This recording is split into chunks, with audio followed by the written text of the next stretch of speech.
हरे कृष्णा प्रिय भक्तों, आज हम श्रीमद् भगवद गीता के दूसरे अध्याय का पहला श्लोक का पाठ करने वाले हैं। पिछले वीडियो में हमने पहला अध्याय को संपूर्ण कर लिया था। आज हम दूसरे अध्याय का पाठ प्रारंभ करने वाले हैं। आइए भगवान का ध्यान करते हैं इन मंत्रों के द्वारा। ओम श्री परमात्मने नमः। ओम पूर्णमदः पूर्णमिदं पूर्णात् पूर्णमुदच्यते पूर्णस्य पूर्णमादाय पूर्णमेवावशिष्यते। श्रीमद्भगवद्गीता गजाननं भूतगणाधिसेवितं कपितजम्बूफलचारुभक्षणम् उमासुतं शोकविनाशकारकं नमामि विघ्नेश्वरपादकपङ्कजम्। ध्यानाभ्यासवशीकृतेन मनसा तन्निर्गुणं निष्क्रियं ज्योतिः किञ्चन योगिनो यदि परं पश्यन्ति पश्यन्तु ते। अस्माकं तु तदेव लोचन चमत्काराय भूयाच्चिरं कलिन्दे पुलिनोदरे किमपि यन्निलं महो धावति। यावन्निरञ्जनमजं पुरुषं जरन्तं संचिन्तयामि निखिले जगति स्फुरन्तं तावद्बलात् स्फुरति हन्त हृदन्तरे मे गोपस्य कोऽपि शिशुरञ्जपुञ्जमञ्जुः।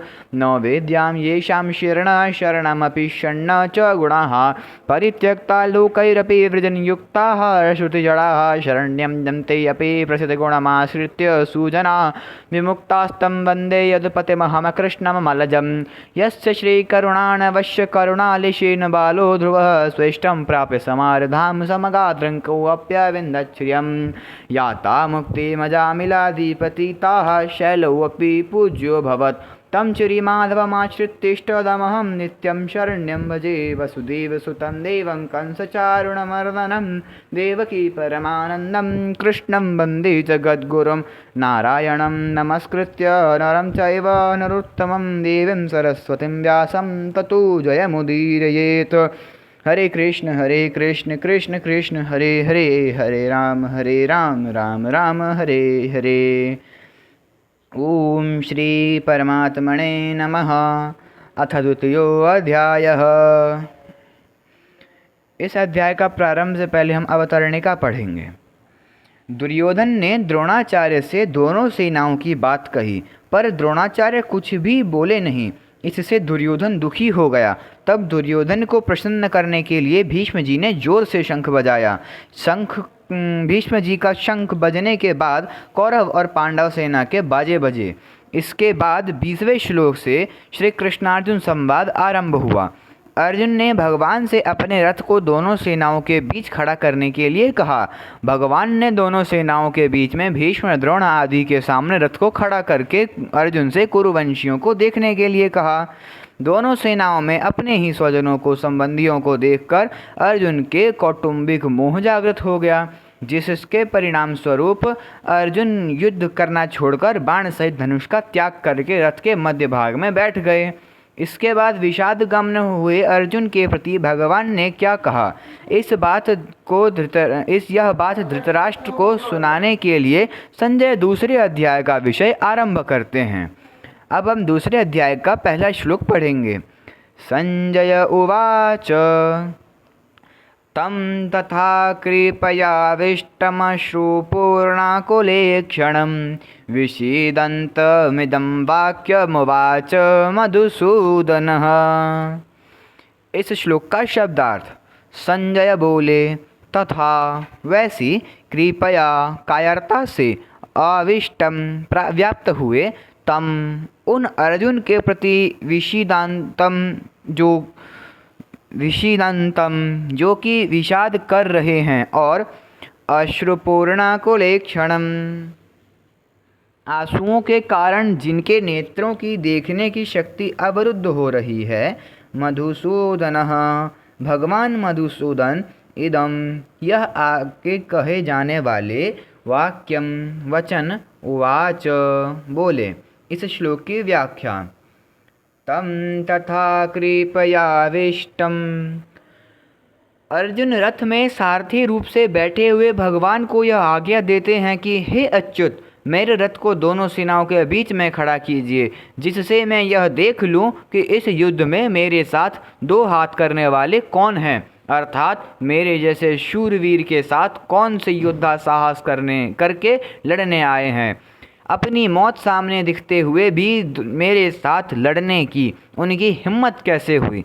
इस प्रकार जिस अर्जुन में युद्ध के लिए इतना उत्साह था, वीरता थी, वे ही अर्जुन दोनों सेनाओं में अपने कुटुंबियों को देखकर उनके मरने की आशंका से मोहग्रस्त होकर इतने शोकाकुल हो गए हैं कि उनका शरीर शिथिल हो रहा है, मुख सूख रहा है, शरीर में कंपकपी आ रही है, रोंगटे खड़े हो रहे हैं, हाथ से धनुष गिर रहा है, त्वचा जल रही है, खड़े रहने की शक्ति नहीं रही है और मन भी भ्रमित हो रहा है।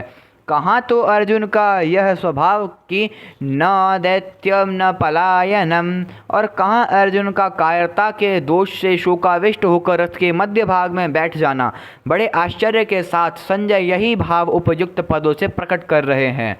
पहले अध्याय के 28वें श्लोक में भी संजय ने अर्जुन के लिए कृपया पर्याविष्ट पदों का प्रयोग किया है। अश्रुपूर्णाकुले क्षणम, अर्जुन जैसे महान शूरवीर के भीतर भी कौटुंबिक मोह छा गया और नेत्रों में आंसू भर आए। आंसू भी इतने ज़्यादा भर आए कि नेत्रों से पूरी तरह देख भी नहीं सकती। विषीदन्तमिदं वाक्यमुवाच मधुसूदनः, इस प्रकार कायरता के कारण विषाद करते हुए अर्जुन से भगवान मधुसूदन ने ये वचन कहे। यहाँ विषीदंतम उवाच कहने से ही काम चल सकता था, इदम वाक्यम कहने की जरूरत ही नहीं थी, क्योंकि उवाच क्रिया के अंतर्गत ही वाक्यम पद आ जाता है। फिर भी वाक्यम पद कहने का तात्पर्य है कि भगवान का यह वचन, यह वाणी बड़ी विलक्षण है। अर्जुन में धर्म का बाना पहनकर जो कर्तव्य त्याग रूप बुराई आ गई है, उस पर यह भगवद वाणी सीधा आघात पहुंचाने वाली है। अर्जुन का युद्ध से उपराम होने का जो निर्णय था, उसमें खलबली मचा देने वाली है। अर्जुन को अपने दोष का ज्ञान कराकर अपने कल्याण की जिज्ञासा जागृत करा देने वाली है। इस गंभीर अर्थ वाली वाणी के प्रभाव से ही अर्जुन भगवान का शिष्यत्व ग्रहण करके उनके शरण हो जाते हैं। संजय के द्वारा मधुसूदनः पद देने का तात्पर्य है कि भगवान श्री कृष्ण मधु नामक दैत्य को मारने वाले अर्थात दुष्ट स्वभाव वालों का संहार करने वाले हैं। इसलिए वे दुष्ट स्वभाव वाले दुर्योधन आदि का नाश करवाए बिना नहीं रहेंगे। अगले श्लोक में श्री भगवान जी बोलते हैं, अगला श्लोक के संबंध भगवान ने अर्जुन के प्रति कौन से वचन कहे, इसको आगे के 2 श्लोकों में कहते हैं।